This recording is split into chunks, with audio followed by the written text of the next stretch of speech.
O Rodrigo, recentemente foi divulgado que a empresa que vai comprar a SAF do Vasco, a 77 Partners, teria interesse no seu trabalho. Assim. Chegou alguma coisa a você?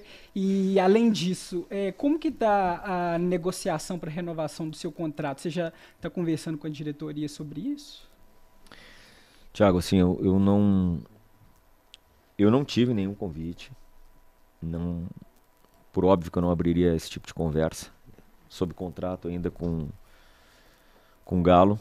Se fosse qualquer coisa que fizesse parte até do meu planejamento de carreira, uma mudança, tanto o presidente como, né, o órgão colegiado formado pelos 4 S saberia. Se eu fosse ter uma conversa com outro clube ou com outro projeto. Tenho contrato até o final do ano, pretendo cumprir e talvez no momento certo aí a gente conversa. É muito mais importante eu conversar dos atletas que têm contrato até o final desse ano, que têm contrato findando, né? Renovamos aí com o Mariano, com o Hever, e agora estamos conversando para resolver a situação do Igor. O diretor de futebol é só uma peça nessa engrenagem. Por outro lado, é óbvio que eu me sinto honrado pelo nome estar sendo veiculado no Vasco. É um clube que a nível nacional me deu a grande oportunidade da minha carreira, quando eu saí do Grêmio lá pro Vasco. Sei do carinho, do respeito e principalmente até gratidão por parte de toda a torcida vascaína. Como eu espero que seja o mesmo respeito e carinho, e eu percebo aqui de toda a massa atleticana. Então, em clubes os quais você tem tempo, primeiro, tempo para trabalhar. Lá foram 4 anos, aqui é o meu segundo ano. Tempo, continuidade e conquistas, e realmente tem um entendimento desse processo de reconstrução, é natural que o seu nome seja lembrado com esse carinho, com esse respeito. Lá não é diferente. E eles, todos lá sabem também do carinho e da gratidão que eu tenho. Mas ainda não houve nenhuma conversa sua com a diretoria do Atlético para renovar seu contrato? Nesse Você sentido, pensa nisso agora? olha, Não? eu penso, Thiago, que vai acontecer, sabe? Mas É o eu, que eu, você quer? é o que eu preciso, conversar com eles, óbvio. Mas assim, como eu disse, tudo tem o seu tempo. Nós temos coisas mais importantes, o número de jogos que tínhamos aí nesse primeiro semestre, viagens, fase de grupo da Libertadores, enfim. Creio que a gente conversa de tudo, eu converso com eles todos os dias. Com o presidente, com o órgão, todos os dias. Nós estamos conversando porque, na verdade, eles estabelecem as diretrizes do clube, né? É importante porque eu sei que será assunto, né? As movimentações de elenco. Isso não é nem da minha cabeça, do SIGA, a gente troca ideia. Talvez a gente não tenha ainda um orçamento definido que permita, talvez, com que as coisas tenham um pouquinho mais de fluidez. Mas as diretrizes são estabelecidas pelos gestores do clube. Eu, como executivo, né, procuro me utilizar das melhores ferramentas para poder aplicar esse planejamento. Mas nós conversamos de tudo. Vai ter a hora disso acontecer. Uma, E uma aí a coisa, gente vai ver como é que as coisas vão acontecer. Tá tudo certo. uma coisa que a gente sabe como informação mesmo, conversando com pessoas e até a partir de declarações para o público, é que o órgão colegiado do Atlético tem o desejo de manter o Rodrigo, pelo menos esse é o pensamento atual. Ouvi de algumas pessoas falando, inclusive, que te consideram o melhor diretor de futebol do Brasil e que, por isso, a ideia é realmente dar continuidade a esse trabalho. Mas, Rodrigo, rapidinho, antes de passar a pergunta para o Túlio, eu queria te perguntar um pouco mais sobre essa questão do tempo de trabalho, assim. Você é um cara que, desde quando chegou ao Atlético, falou sobre o seu desejo de cumprir contratos e de fazer contratos longos, conseguir construir uma trajetória num clube, né? Você fez isso no Vasco, você fez isso no Flamengo, você fez isso no Internacional, apesar de ter faltado título, né, no Inter, mas bateu na trave algumas vezes. Talvez pegando esse seu histórico de carreira, a gente pode projetar aqui talvez uma tendência, sem querer assim, tentar tirar coisas que você não queira falar, mas é uma tendência você gostar mesmo de ficar em lugares e eventualmente ter essa intenção de continuar no Atlético? Olha, João, assim, eu realmente se eu for estabelecer, eu acho que eu iniciei a minha carreira em 2003. Acho não, iniciei em 2003, mas o meu primeiro ano e meio aí foi num clube empresa, né? Um clube pequeno, que era o RS Futebol, do ex-atleta Paulo César Carpegiani, que me deu a grande oportunidade. Ali eu pude aplicar o que eu vinha aprendendo, né, na faculdade, enfim. E tive a oportunidade de fazer a transição, né, de atleta para executivo, para gestor. Mas é muito tempo já de carreira em poucos clubes. Então isso já responde a tua pergunta. Eu acho não, o clube que eu trabalhei em menor tempo foi o Fluminense, que foram 2 anos.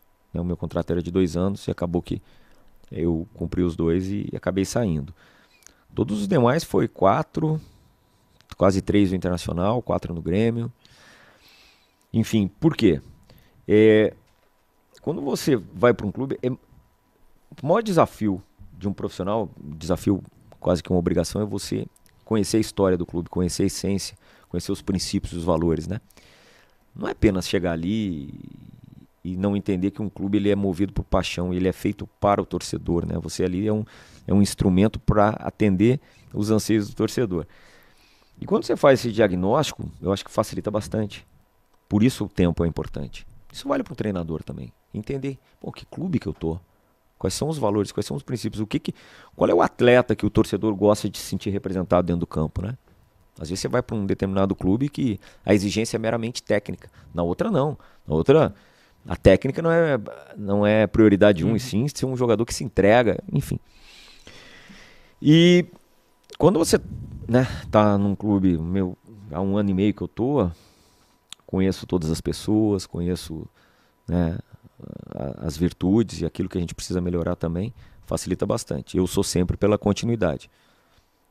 Porém, é difícil te cravar agora. Eu posso te afirmar, João, de uma coisa, até porque a gente está falando para o torcedor também. Independentemente do que venha acontecer para 2023, como gestor, eu tenho um princípio. Todas as decisões que eu participo e tudo aquilo que eu me envolvo no clube é como se eu ficasse aqui 10 anos. Não pode ser diferente. Porque mesmo que amanhã ou depois venha outra pessoa ou um sucessor, espero que ele dê continuidade e faça um aperfeiçoamento. E não volte a estaca zero. Que essa é, na minha visão, um dos grandes equívocos da grande maioria dos clubes. Né? Que ele se assemelha a meio que um poder público, né? Tem que destruir o que tinha para depois reconstruir. Isso, não por acaso, a grande maioria dos clubes se encontra na situação falimentar que se encontra. Por conta disso, eu acho que você tem que estabelecer continuidade e aperfeiçoamento. Eu vou trabalhar aqui pensando nisso. Rodrigo, você disse sobre continuidade no Atlético e tudo, e na sua carreira tem sempre teve essa continuidade, mas obviamente existem convites e convites. Recentemente o seu nome foi ligado à seleção brasileira, trabalhar na CBF. Faz parte do seu plano de carreira um dia ser dirigente da seleção brasileira, dirigente da CBF? Túlio, pergunta difícil, né, cara? Pergunta difícil. Na época que eu trabalhei no Rio, algumas vezes meu nome foi ventilado, a gente sabe que... Bom, primeiro deixar claro, né, que o Brasil está aí num ciclo de Copa do Mundo, em dezembro e em novembro, mas espero que vá até a final. Enfim, e que, poxa, o diretor de seleções lá é um amigo que eu tenho, que é o Juninho, sabe? Então, não me sinto confortável em falar em relação a isso.